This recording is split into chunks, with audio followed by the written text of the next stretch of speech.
Okay, I'm just going to go through a couple presentations as the proposed budget has been presented to the Prince William County Board of County Supervisors. Our capital improvement program was presented to the board by myself about a month ago. I'm just going to go through it real quickly. Prince William County government's capital improvement program is over $1 billion. That's the big takeaway from this slide. A couple other big significant, most of our projects are what we consider community development projects, as we'll get into later. These are our major capital maintenance projects. And while a smaller number of our projects are transportation, those transportation projects consist of nearly 70% of our capital improvement program. This is our funding sources. Most of it is from the Northern Virginia Transportation Authority and federal and state sources. It is no coincidence that when you add these two funding sources together, it correlates directly to the transportation projects. That is how our transportation program is funded, from the Northern Virginia Transportation Authority and state and federal sources. Only 7% of our capital improvement program is debt supported, sale of bonds. This was very different 4 or 5 years ago, where nearly a third of our CIP was funded from debt. It's also one of the reasons why you're hearing discussions about a potential bond referendum. And I have a little bit of information on that for you today as well. Okay? So what is our capital improvement program? It is our 6-year plan for county infrastructure projects. It addresses critical needs, and it is guided by our board's adopted policy regarding our comprehensive land use plan, our strategic plan, which is community-based, and our principles of sound financial management, which has self-imposed limits so that we do not overextend ourselves. Okay? Just going through a couple quick project completion updates. Minnieville Road from Spriggs to Route 234 was completed late last fall. And we have some projects pending completion no later than this summer. We have the Coles Fire and Rescue Station reconstruction project, but we also have on here, what should be on here, is the Nokesville Fire and Rescue Station project. Yes? What does ADC stand for? Adult Detention Center. Okay. This is our inmate tracking system, basically. It's the onboarding, offboarding of inmates. Okay. And here are some other projects. In the interest of time, I'm not going to go through all of them. Generally speaking, they are smaller projects, perhaps with the exception of Discovery Boulevard, which will be known as Thomason Barn Road, over at within the confines of the Innovation Business Park. During the FY19 adopted budget, the Board of County Supervisors allocated nearly $10 million in cash for specific park projects. And what we did on this date was we just updated the board on the progress made for some of those park projects. Cat Harpin Park, we're going to have groundbreaking this summer, along with Rollins Ford Park. We anticipate that to be beginning this fall. Locust Shade Park Maintenance Building, groundbreaking in the spring. And covered storage at park facilities. This was an important project from an environmental standpoint. We have a lot of facilities at our park projects that don't have covered storage. Imagine the big mulch piles, topsoil. When it rains, there's some runoff there, and this is going to take care of that. Okay. And we have some smaller but important projects. Long Park is home to some pretty significant soccer tournaments. And so what we have an auxiliary building out there that we're going to have fixed restroom space. Okay. As well as concessionaire space, things like that. And that should be breaking ground this summer. The county's building and facility capital program was something that had been neglected for a long time. It's really funny, as you hear budgets, you will continue to hear about the recession that occurred a decade ago, and I know that sounds really strange, right? Well, a consequence was during the recession, localities all across the country deferred their capital maintenance. And as we have our discussions with bond rating agencies, every time we go out to sell school debt or county debt, this is something that the bond rating agencies, Moody's, Fitch, Standard & Poor's, they're all interested. As we came out of the recession, what are you doing to maintain your facilities that had been neglected for the better part of 4 or 5 years?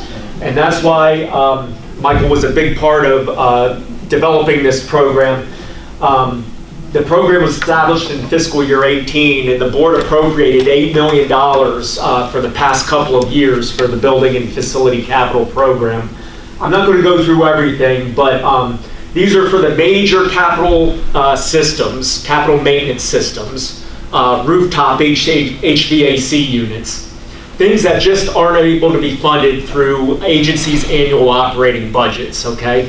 And some of these are significant. Here's some examples. We replaced the sediment filters at not only waterworks, but also at the splashdown water parks. There's a financial risk here. If these fail during the summer, the entire park's shut down, and the county isn't collecting revenue. The cost to replace both filtration systems was more than $600,000. We don't have it in our annual budget. They need to be replaced in a timely fashion. I think it's maybe every 8 to 10 years. Okay, that's just one example. This energy recovery unit at the Paul T. White Police Station cost more than $400,000, as you can see by the crane hoisting it there. We have Long Park paving that's going on. You can see the alligator cracks here at Long Park. It's just not at Long Park. We're going to be repaving at Hellway Park throughout the county, multiple locations. Okay. And then we also have Americans with Disability Act improvements at many different locations. So this is just an example of how these improvements are being made throughout the county so that we can extend the life of our current facilities so that they can be enjoyed by citizens. Okay. And the FY 2020 budget includes $5.5 million in cash to capital investment to continue this program so that we take care of the projects that we know we need to take care of over the next 1 to 2 years.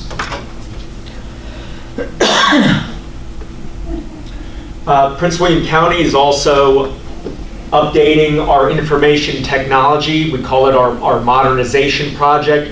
Basically what that means is we currently have a server farm.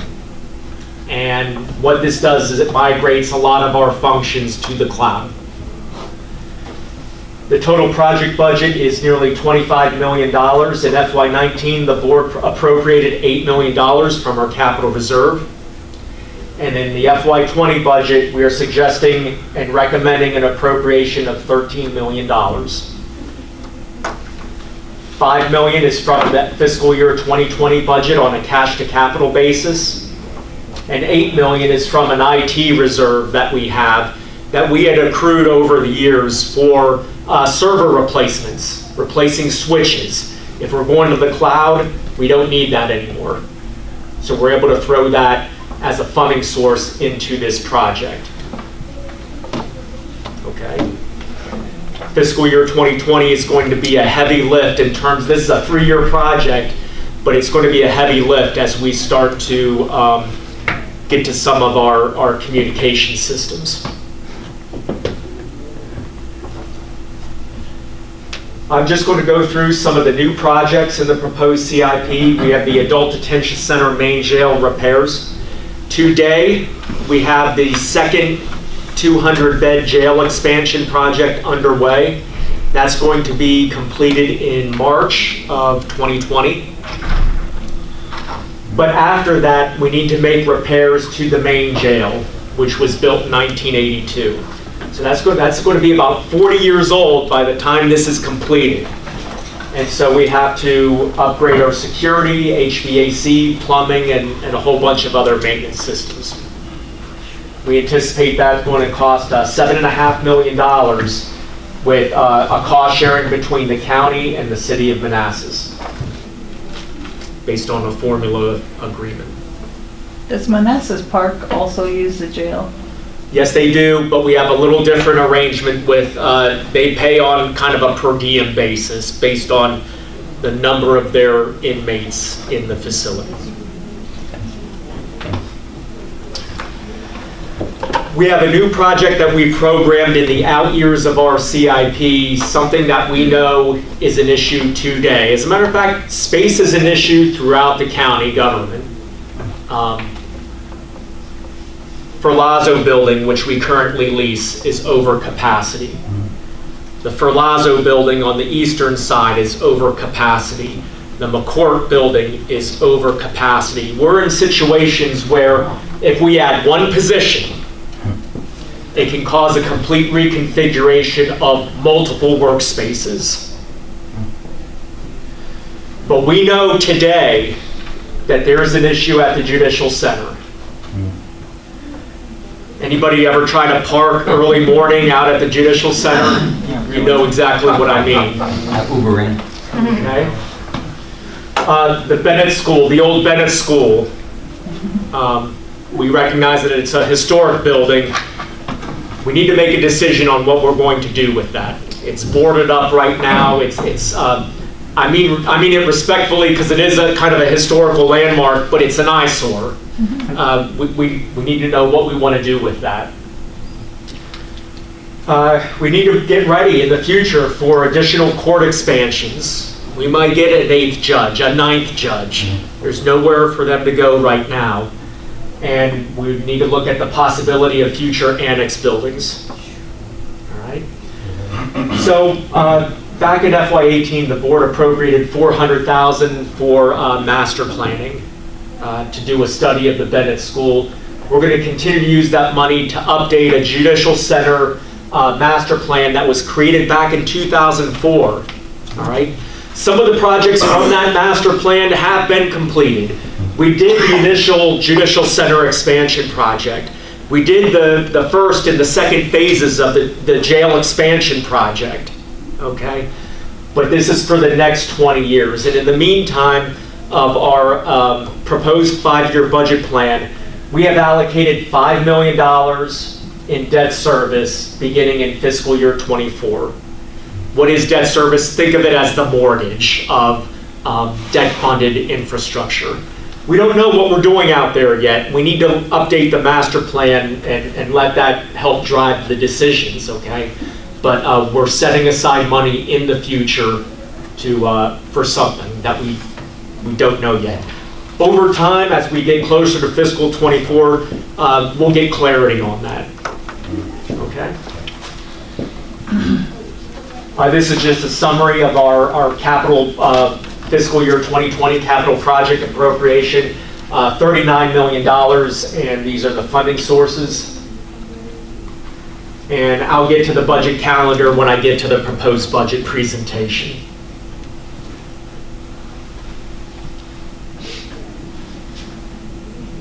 Immediately following this presentation, the county executive put up these slides on a proposed referendum that we will be talking about in the very near future. What we're looking at currently is a referendum. The board is discussing the potential for a referendum this November for Prince William County to finance, could be transportation, could be parks and recreation facilities, could be library projects. So over the next couple of months, you're going to see that those discussions taking place by the board. We'll be having work sessions. A universal project list has been sent to the Board of County Supervisors based on the universe of projects that county staff knows are out there today. over the coming months, we'll be meeting with the board to winnow that project list down, because I think it's about more than $2 billion. We can't afford $2 billion.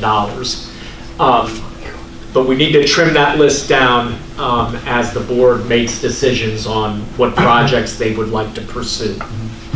So I don't have specific projects for you here today, but that is a policy issue. The board will be having that discussion, most likely in May. But in terms of timing, the Board of County Supervisors needs to make a decision by June 25th. This is the last regularly scheduled board meeting where they need to request a ballot question be put on the ballot from the circuit court. Okay. And this just gives you the lead up to the November 5th general election. But that June 25th date is a key date. Okay. Any questions on the potential referendum? I wish I could have more information for you, but... The referendum is for the $1 billion? Or is this for the courts then? The Board of County Supervisors needs to request the court to put a question on the ballot. Oh, okay. That question could be, the question to the voters is, do you support Prince William County issuing up to $1 billion in debt to fund, you know, we could have 3 separate pools, one for each infrastructure type. Do you identify specific projects? Do you not? Those are some of the policy questions. And the current wish list from the county is about, what, $1.6 billion to $2.4 billion is the total wish list of everything put together. That's not... It's the universe of what staff knows. Okay. And I think what's key there, Ross, is there's also projects that we don't even know about that the Board of County Supervisors may be interested in. And so they're not restricted to the list that staff has put out.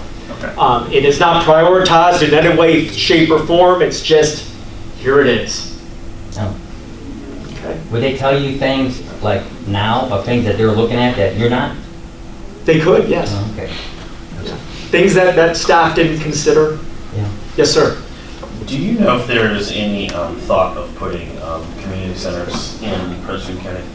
That is a newer service delivery model that may be discussed perhaps in conjunction with libraries. As you've probably heard, libraries and how they're used has evolved. It's becoming more and more like community centers. And there's also discussions of sports complexes and things like that, those indoor like track and field locations as well that could also be used as Eastern and Western County. Okay, that's all I have on the referendum.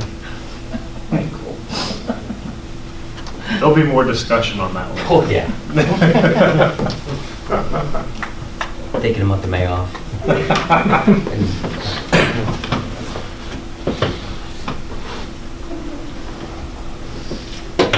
Okay, the county executive presented the county government's proposed budget, okay, to the Board of County Supervisors February 19th. So it's been out there for a little while.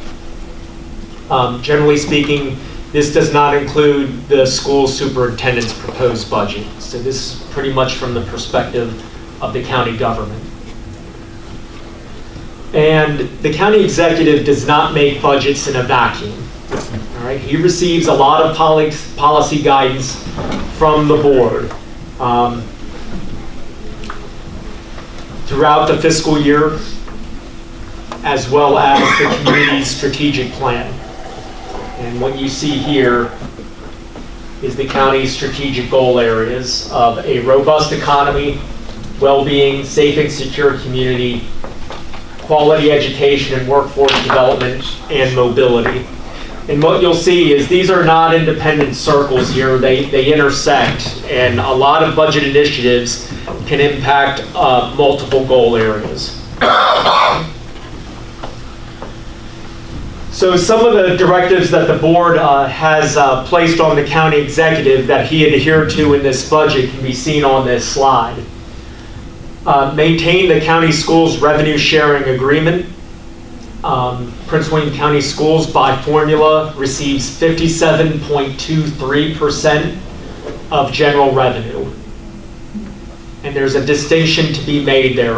Please note I said general revenue. That's kind of our local tax sources from real estate, personal property, the 1% local sales tax option, B-poll. I know there's not fans of that revenue source in this room, and I respect that.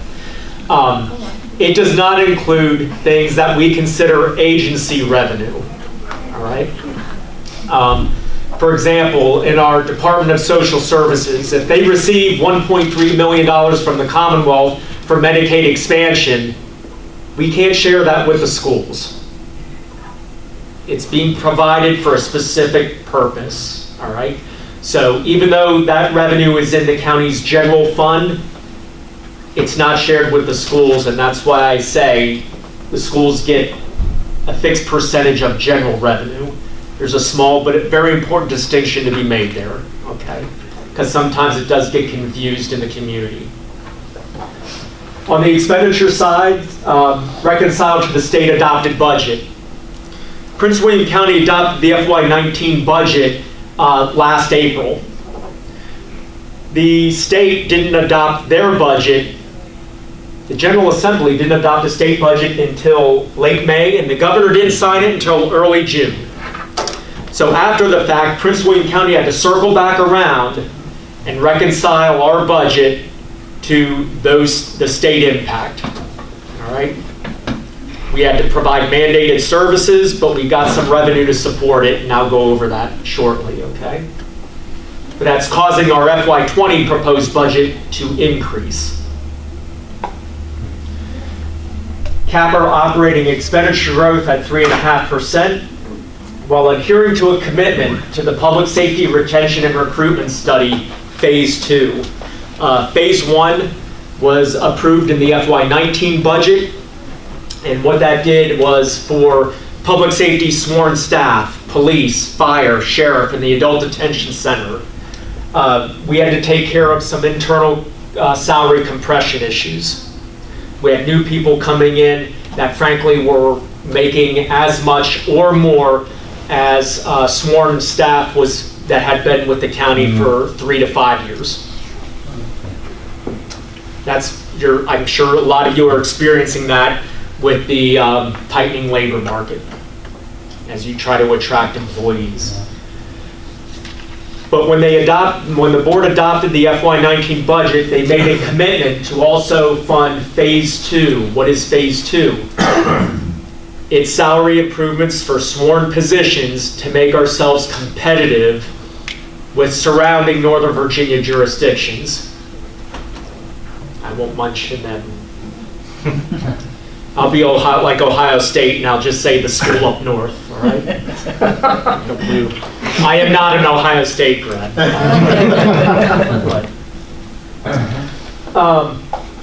And as well as services, advance the strategic priorities and address mandates, and we'll go through a couple of those. You can't read this slide, but this is a summary of our proposed 5-year budget plan. Some of our big takeaways is this is the general fund only, and our general revenue exceeds $1 billion in the general fund. Okay? We have presented a proposed budget that is below the 3.5% operating cap. I think that's 3.48%. So we have met that directive from the board regarding operating expenditures. This is the second half of our 5-year budget plan. This is the capital side, okay? It does not impact the 3.5% operating cap, does not apply to debt service and operating costs associated with our capital. Okay? This is where we have projects contained in our CIP that impact our 5-year budget plan. I'd like to just go through a couple of them. We have the animal shelter in here. Okay, debt service and operating costs associated with that improvement. All right. We have the final phase of our jail expansion project. We have our debt service and operating costs with the jail. That is a monumental capital investment. Okay, the annual debt service is significant, but for that facility, we will have hired 100 jail staff because of that 200-bed expansion. And the fiscal 2020 budget includes that final complement of jail officers and medical personnel needed to staff that facility. It's a 24/7, it's the school of hard knocks. It's monumental, okay? At the end of the day, when we start issuing full debt and the cost of those 100 positions, it's more than $9 million per year, okay? That's why we have to keep track of this in our 5-year budget plan.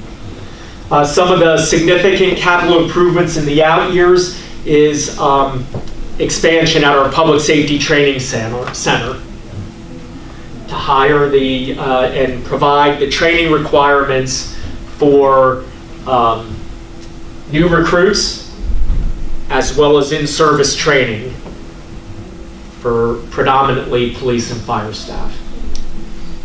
Okay, and when I say fire, I mean career staff and our valuable volunteers. All right. In the future, we have our juvenile detention center.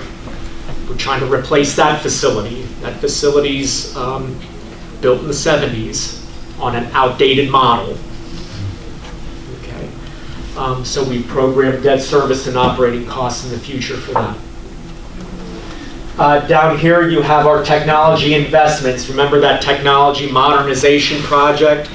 This is where you see the cash to capital investment in fiscal year 20 going forward. Getting to specific initiatives, quality education and workforce development, based on our county schools revenue sharing agreement. The base transfer to the schools will increase $28.4 million. That is nearly a 5% increase over the FY19 adopted budget. What does increased school transfer mean? You just... Based on our general revenue forecast, because, okay. yeah. Okay, just money from that avenue, okay. Mhm. They get more money. I get more money, okay, well, that's good. A lot more money. Under the same formula. Yeah. We maintain our class size reduction grant. This was supposed to end in fiscal year 20, but we have made this $1 million recurring into the future. And the schools get their share of cable grant revenue, as well as in the FY19 budget, we provided $500,000 to enhance school security, predominantly at our elementary schools, using retired public safety personnel, and this continues that same level of funding in the future. Can I ask a question? Sure. What's the expectation of how the schools will spend that additional funding? It's in partnership with our police department. No, are you talking about the top number? The top number, the Top number, 28, okay. the transfer. If It funds the school's operating fund and their debt service fund. so no increase in services, it's, You'd have to consult the superintendent's budget for that. For example, just one more thing. What I do know from the superintendent's budget is he's getting increased revenue from the Commonwealth, and he's using this money to provide teachers a 4.8% salary increase. yeah, but isn't that unfunded? No, it's funded. It's recommended in the superintendent's budget. Yeah. 2% COLA, 2.8% STEM, for a total 4.8. And is that including the 5% from the state? The state is providing their share of a 5%. Let's talk about that real quick, because that's an important point, Ross. In order to get that 5% increase from the Commonwealth, Prince William County Schools needs to certify that they have provided a 5% increase over the state's biennium. Okay? In the school's FY19 budget, they provided on average a 2.7% step increase. When combined with what the superintendent has proposed, on average a 4.8%, he will have no problem meeting that 5% requirement, because when you add the 2 years together, it's 7.5%. Okay? And that 5% is the school's share. There's still a local requirement, but based on this, that's what the superintendent has proposed in his budget for the schools. 4.8% total salary adjustment for teachers on average. Yep. Okay? I want to be very clear about that. Yes, sir, I'm sorry, you had a question. With maintaining the class size grant, does that include, this could be to the school's discretion, but does that include expansion, getting rid of trailers, or adding extra classrooms? I would have to defer to the schools on that, but that's the goal going forward. I think, I can't speak too much on the school's budget. I'm a little out of my depth aside from the compensation. But Is that a federal grant, the maintain class size? no, that is strictly from the county. Well, so maybe you ought to have the schools come in and talk to us about Yeah. this. Yep. What I can share with you is the schools does appear to have their enrollment is increasing, but at a lower rate than what they have experienced in the past. I think they were slightly surprised when they increased only 300 students last fall. I know he was here a few weeks ago giving us a presentation, but he didn't go into the weeds with this. Yeah, I know. Of course not. Of course not. We'll probably end up scheduling I'll use the word emergency, but it's not an emergency, but we'll do another policy committee meeting probably in the next month or so, on top of the upcoming one. Okay. So towards a robust economy, we are going to maintain small business assistance. This money was provided for a partnership that has, I don't know if they've dissolved or what, but we have preserved this funding for a new partnership to provide small business assistance throughout the entire county. What does that include? What does the small business system mean? Developing business plans, helping startups, help navigate the county's permitting processes, things like that. So one other question I have when we look at all of this, the budget and everything else, is there anything, like looking at the county being a $1 billion operations, what plans are there into helping the local businesses to kind of retain some of that revenues within the county and kind of create the growth within the county? And particularly for the small businesses, what are you doing to help small business to gain a fair share of those contracts? And also, how are you measuring it back, the impact of that contract that they're getting from the county? Because looking at just, I'm an IT company in the county. Looking at the $25 million budget for the IT only, kind of how is that basically, how are small businesses within the county that are IT businesses going to be able to play in that and retain some share of that within the county rather than having business come from outside? Hey, can I answer that? Procurement in this county is driven by the state. The state determines how we do procurement. We don't get to pick who we want. It's generally done by lowest price, and that's how the state says it wants it done, and that's how we have to do it. Unlike Maryland, which gives them a 15% bonus for if you're a local company, they're a state company, we do not do that in the state. Remember, every time, almost all the contracts that we do and all the bids we do are driven by a price, and that is dictated by the state. There are exceptions to that. I suspect IT is. The best thing we can do is to let people know about these bids and see if they want to, or if they're interested in doing that, which we do, which I do on a regular basis of that. But as far as encouraging businesses, and as far as encouraging the county to hire local businesses, there's nothing I can do. Well, there's something else I just want to just clarify. It's lowest responsive bidder. Yes, thank you. They got to meet the requirements laid out based on the requirements established by the county agency working with the bidder. Do they also have to be EVA vendors? Yeah, No. they have to be registered vendors. Well, in the county. if you're registered with the county, I mean, the county has a registration process, and no one would put it this way but me. If you're not registered, I'm not sure we know you exist. Right. So you have to be registered with the county first and foremost. They will send you updates, they will send you newsletters, or not updates of procurement if you show an interest in that type of procurement service, be it providing pencils or doing IT or whatever. So I will have a follow-up question to that. Basically, when you look at, you say that procurement happens in the county, there is a state law that requires, which is, I understand that there is state regulation that you cannot give any prioritization to the local business, stuff like that. That's one thing that, even though Maryland, like when we look at the bids that we put out for Maryland, there's a 10-point or 15-point, they get an upper hand, even if you're at par with everything else, but because you're a local county business, you get that opportunity to win the business. One is there anything for the chambers across the country, across our state, to kind of come together and push the legislation at the state level to allow the counties to basically retain something within their own, counties, kind of give the upper hand to the local businesses. Number two is, when we look at the procurement system, how many procurements are actually riders on the same contract that are already existing rather than going for bidding out again? I don't have that information. We can. Because that happens a lot, so that it basically kind of kills out the competition because you have a contract already with some partner in there. Okay, you got a new opportunity, and this happens in the federal as well. This is not something that kind of none of us know about. And then kind of the same contract that's already existing, you ride on that same, go, hey, I have this additional work, can you do it? Just add a additional asset to the same contract and keep on moving, Kumbaya, everything is moving.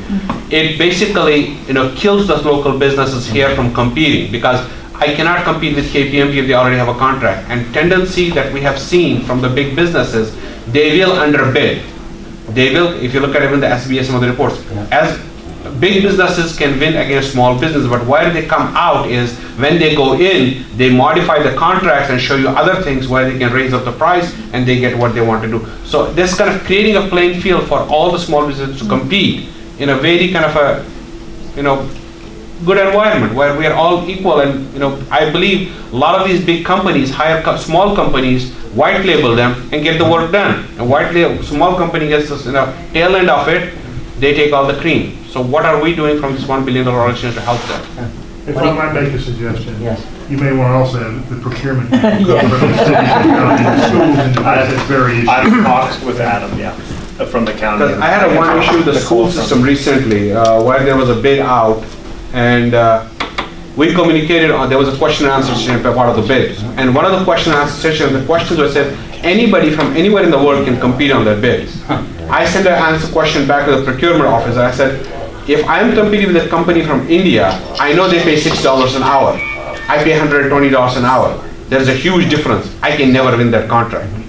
How are you going to protect my interest within the county, not letting a company from India or China to compete against me? Well, but it's competing interest. I mean, the goal of the county is to get the best possible service at the cheapest possible price per taxpayer demand.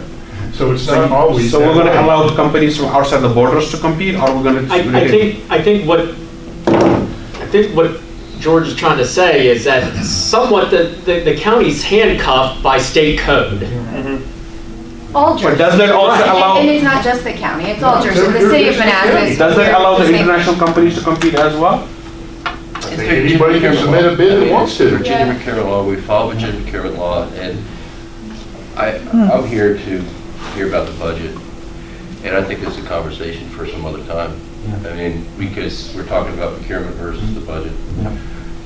I do think it's a worthy topic to talk about from Yeah, a policy absolutely. standpoint and the value that the chamber can bring to Yes. this topic. I think that's certainly something. And to that point as well, I've started the conversations with the Virginia Chamber and a few other local ones as well about legislation at the state level for next year. Good point. We'll get you white labeled with a big company. You'd be happy. I'm white labeled too many already. Okay, the budget includes a new investment of $161,000 to market Prince William County. A lot of the touching base occurs through social media now. And as you know, business journals, they're kind of pay-to-play type of enterprises. But also, we have investment here to encourage and promote redevelopment opportunities. Sometimes this could be the combination of smaller land parcels together to make that larger combination more attractive for development. That's just one example. It's not exclusively that's what it's doing, but so another thing we have here is nearly $270,000 for sports tourism and marketing. If you are a small business, please do not understate the impact of my experiences with soccer, but with a soccer tournament that is hosted inside the county, whether it be hosted by VSA, PWSI, or NVSC. That tournament is played on fields throughout the county. PWSI's Icebreaker tournament here, if it hasn't already been played, I think it's going to be played later this month. You're going to see those tournaments played at Long Park, at Valley View Park, at Hellwig Park, at Howison Park. And that brings a lot of people inside the county. What this is doing is this is using transient occupancy tax that by state code must be used for tourism, okay, to target corporate events and weddings at sites throughout the county, while also partnering with sports leagues to host those tournaments and attract, retain sporting events. A considerable win for our Parks and Rec department was getting the Tough Mudder event at Silver Lake Park later this year, okay? It's to do things, promote those kinds of events, get them to come to the county, brings thousands of people, and they're spending their money in the county. We want to do more of that type of thing, and we want to partner with the sports leagues to host those events so that hotels are filled on the weekend and those economic impacts are felt through small and medium-sized businesses on the weekends. Okay. Huge. Let's talk about mobility. I touched upon it in the proposed CIP presentation a little bit, but this is significant. Our mobility program in 18 months has increased from $400 million to nearly $1 billion. That's roads and transit. And there's two big things driving that. There's the I-66 concessionaire funding from March. Prince William County and the region was big winners in that. We had the Ballsford Road interchange and widening project funded at more than $200 million. Okay? And the VRE Broad Run Station and PRTC Western Maintenance Facility. So we didn't have to pay for that? We didn't have to pay for that. Okay? NVTA 70% funding. That's our regional competitiveness. Our projects compete against other Northern Virginia jurisdictions. Those were awarded last July, and we got close to another $250 million for the Route 28 corridor, the Brentsville Road interchange with the Parkway, Route 1 widening in Dumfries, and the Prince William Parkway University Boulevard interchange. So these are projects that you're going to see in this immediate area as the county benefits from that NVTA funding. Okay.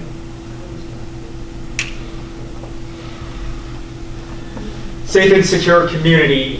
This proposed budget has a lot for a safe and secure community. A lot of this stuff was already programmed in our adopted 5-year plan. I spoke to phase 2 earlier. That's $10.5 million in the FY 2020 budget. We're going to address market competitiveness with surrounding jurisdictions. Fire and rescue is going to go to a 56-hour shift schedule similar to other Northern Virginia jurisdictions. We've been spending a lot of money training recruits, and because we have a day shift schedule, we've been shipping them off to, we've been training essentially for other jurisdictions.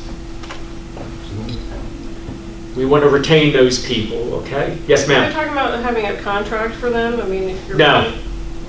This is about retaining employees. Well, I know, but as opposed to just having them go through the academy and then leaving, is there like, if you say, well, we're gonna pay for you to go through the academy, you have to stay for 3 years? We think that would be a hindrance to recruitment in the first place. Yeah. You aren't the first to ask that question.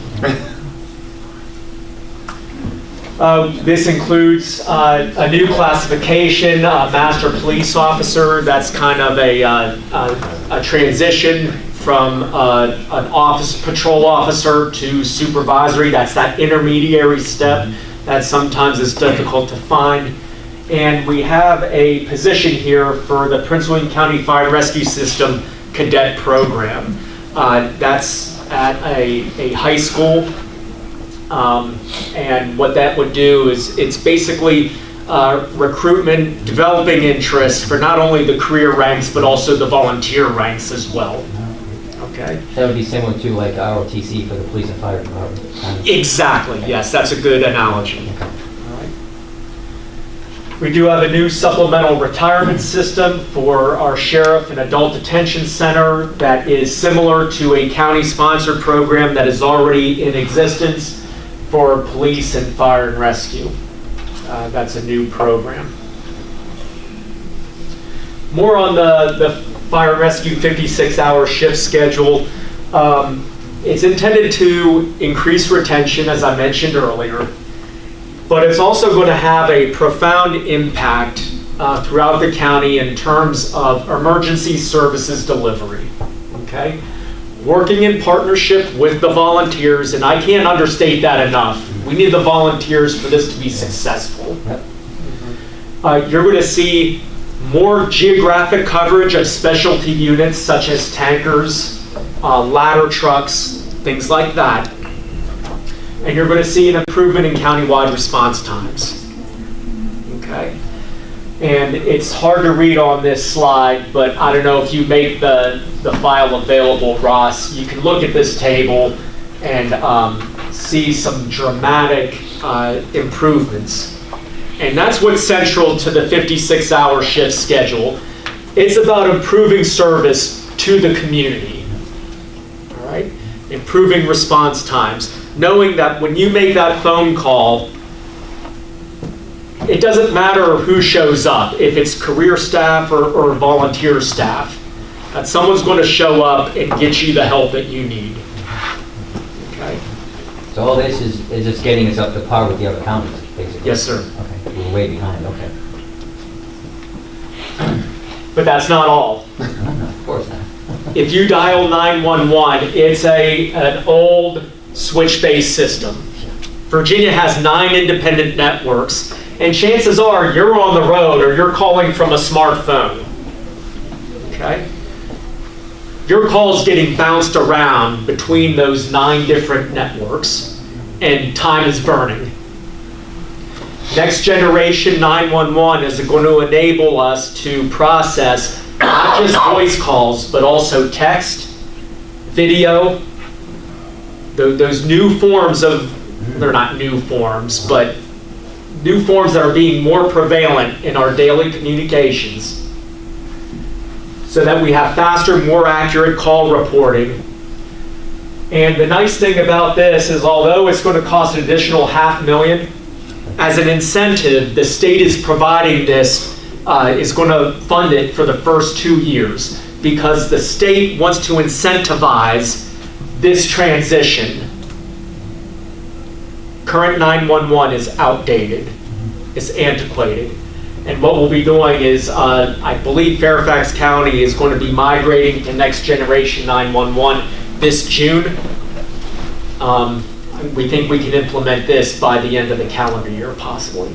Wow. So we would join them going forward. First couple of years, we don't have to pay, the state's paying. Yes. Okay. Because it's basically a subscription service, they pay the delta, the increased subscription cost. There's some other things here. We have the police staffing plan. That's been programmed in the 5-year budget plan for a long time. That provides 13 officers and 2 civilian positions to maintain our staffing ratios as our community continues to grow. We have a Commonwealth attorney that is recommended in the proposed budget specifically for the police body-worn camera program. They have go through a lot, frankly, to view footage, redact data, things like that from the body camera videos. But it also saves them a little bit of time. Sometimes they see a defendant's attorney and they see the video and they're like, all right, let's make a deal. You know, so there's some efficiencies there as well, okay? And I mentioned earlier the ADC expansion staffing. This $3.2 million funds the final 27 positions. That will be fully staffed then, and you won't see this on the slide ever again. Our well-being initiatives, our adult protective services, there's been a 41% increase, I believe, in adult protective service cases over the past 3 or 4 years. That's a function. Prince William County's population is aging. We all are. But what this is intended to do is provide resources for increased guardianship cases. Think of that as an independent interest for the client in nursing home cases, people that don't have someone to look out for their best interests, okay? And as well as long-term care assessments. We have $150,000 for the Human Services Coalition. That is directly, there is a direct link there to our well-being strategic goal to coordinate our nonprofits, and we have a lot of them that do great work through the community in private sector partnerships. We have a 3% community partner increase, and our jurisdictional agreement with Birmingham Green. That's basically our assisted living nursing home facility. Based on the average number of bed days, our costs are increasing there. Well-being addressing mandates, private day school placements. This is a big issue throughout the entire Commonwealth. This is a mandate. The number of private day school placements has tripled over the past 5 years. I believe we have about 110 placements currently, and each student, it's a very expensive program. I think each student costs about $63,000 per year. These are kids with severe, in some cases, severe issues. They're on the autism, about half of them are autistic. Another third has other mental health issues, or they're severely intellectually disabled. Okay. The only good news on this is of this $2.5 million increase included in the proposed budget, the Commonwealth will fund 66%, or $1.7 million. Locally, our local share is about $850,000. As you can see, it's just a staggering slope in terms of placements. It is an issue. The state has begun to study this issue, so they're recognizing the issue, but we need to do the right thing here in the interim. Addressing risk, our workers' compensation premiums are increasing just like yours. But frankly, we have a lot more. I'm sure you have people in harm's way, but we have a lot more people in harm's way on a daily basis. Think of your police, firefighters, sheriff's deputies, okay, or adult detention center workers. And we've had some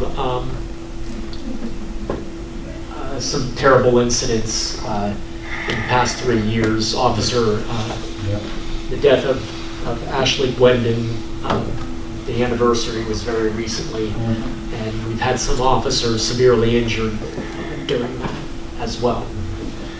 Prince William County is self-insured. I'll talk a little bit about this later. I'm doing my best to speed this along. But we have a claims and risk analyst to try to mitigate the impact of this. So our claims and risk analyst is trying to improve, mitigate risk to citizens that visit county facilities, as well as mitigate risk to county employees. How can we do things safer, okay? We have a P-card specialist. Sometimes we have county-issued credit cards, all right? We've had over 26,000 transactions, and we have one person watching the program. We have had, I am proud to say, we have had no audit findings thus far, okay? But we're playing with fire, all right? So what we're doing is we're using the rebate. Think of your 1% cash back on Discover cards. We're using that rebate to help fund this new position, all right? So that we can stay out of the newspaper headlines. Nobody wants that.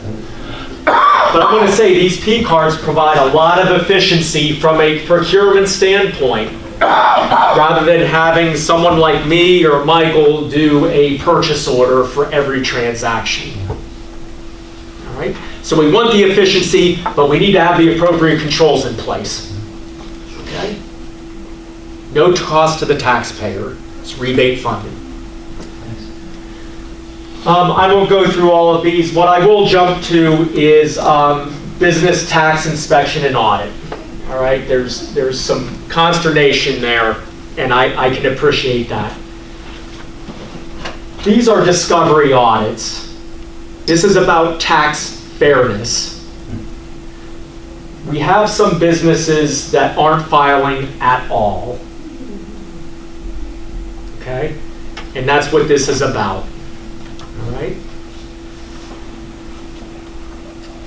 Elections. There's a work session next week where elections is going to come and present to the Board of County Supervisors. They're going to kind of review the midterm election. But the proposed budget includes $800,000 for elections. Most of it is one-time funding for the March 2020 presidential primary and optical scan readers. Who here cast your ballot? You filled out your ballot, but you had to wait in line to put it into the machine for it to be read. That's what the optical scan readers are for. We're gonna purchase more of those so that hopefully you don't have to wait in a long line for it to be cast. All right? That was a kind of a choke point during the midterms. We do have an assistant registrar to help with online voter registration changes. Think of someone that moves in from out of the state or from another jurisdiction, or if you've moved within, you make a change online, but we need someone on the back end to make sure it was done correctly. All right? Solid waste. In case you haven't seen, the recycling market has crashed. This is an issue for municipalities across the United States. They're having to raise tipping fees. They're having to raise municipal collection fees. All right? We used to have someone on site at our landfill processing recycling. When their procurement contract came up, guess what they did? Doesn't pay us anymore. We can't, it's no longer viable for us. They left. So what we have to do in Prince William County, and we got off kind of easy thus far, we need to hire some more truck drivers to haul that recycling to somewhere, wherever they're going to take it. China, not taking glass anymore. China has more restrictions on what they will take because they have their own, yes sir. Are you looking into the fact that recycling really doesn't work? There's going to be a work session, I believe, next week on recycling with the board to, I don't know if it's going to answer that specific question, but... Every county government spent billions of dollars buying all these sophisticated trucks, and now you're storing the recycling in your landfill. Right. It's really not smart.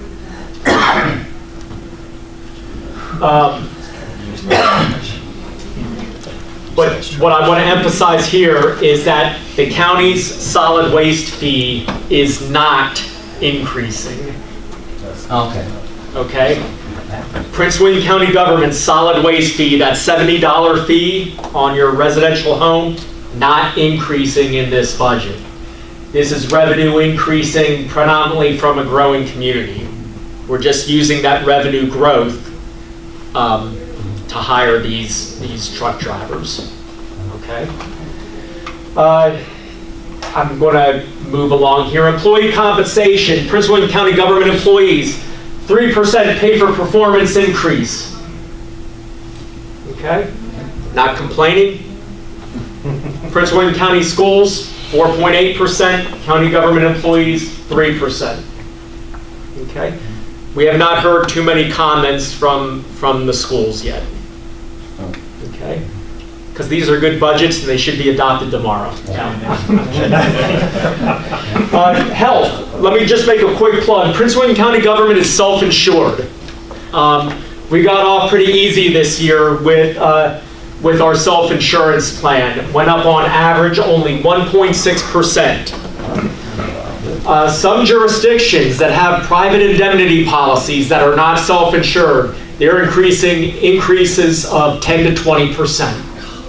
So this is a situation where we have partnered with the school system. We're all under one self-insurance umbrella. And this is something that has helped us really avoid those health and insurance increases that other jurisdictions have. If our health insurance went up 10 to 20%, it would have cost the county $2 to $6 million. Okay, so part of this is also partnering with the schools to avoid increased costs. Okay, I just want to say that. We do have a class and compensation study underway, just like, you know how we had that study for public safety employees, there's one for general county employees. That study and the results and the findings won't be known until the fall. It will not impact the FY 2020 proposed budget. Here it is. The rates are flat. Real estate rate is $1.12.5. It's been that way for the past 2 years. This would be the third year. I think it has remained at $1.12.5. That's not to say that the average residential tax bill will not increase. It will increase on average because residential assessments have gone up on average 3.4%. Some will be higher than 3.4%. Some will be lower. I received my reassessment notice, I think, yesterday. If you live in the county, you should be receiving them very soon if you haven't already. The fire levy is flat. The rate is flat at 8 cents even. But based on average residential assessments, that would go up $10. So when you combine those two, you're looking at a $147 increase on average.